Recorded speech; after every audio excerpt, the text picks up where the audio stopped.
從前有個女仔喺戲院門口等人。No no no no no， 其實佢係去試新開以懷舊戲院做主題嘅車仔麵檔。中菜名廚陳國強繼火鍋店風生水起，近日就喺大埔汀角路開咗車王，打正招牌車仔麵之王，賣88蚊碗麵，有鮑魚、花膠、魚肚，係咪咁把炮先？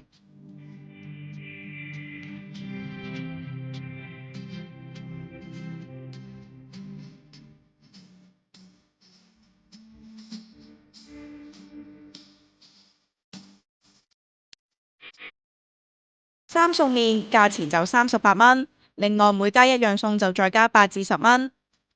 記者就點咗招牌88蚊一碗嘅車王撈啦，材料有花膠、鮑魚、魚肚、雞翼、滷蛋、冬菇同埋蘿蔔。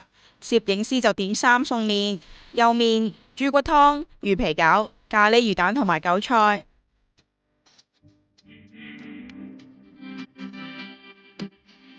車王撈分湯同埋食材上碗，店員就話可以當炸醬撈麵咁食。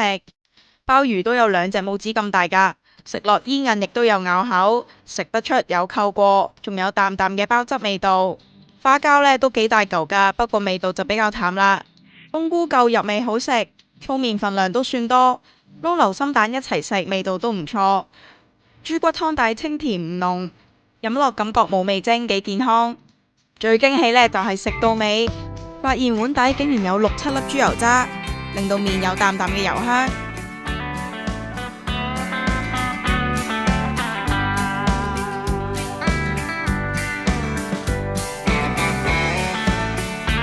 另外小店仲有其他嘅小食，例如燒賣、混醬腸粉、泡椒豬手，麻辣味極重，清涼嘅口感啱晒夏天食，值得推介。經過嘅朋友不妨一試。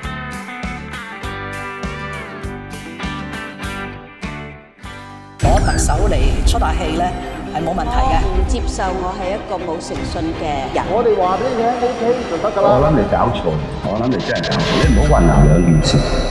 蘋果動新聞，堅持追蹤真相，一齊守護公義。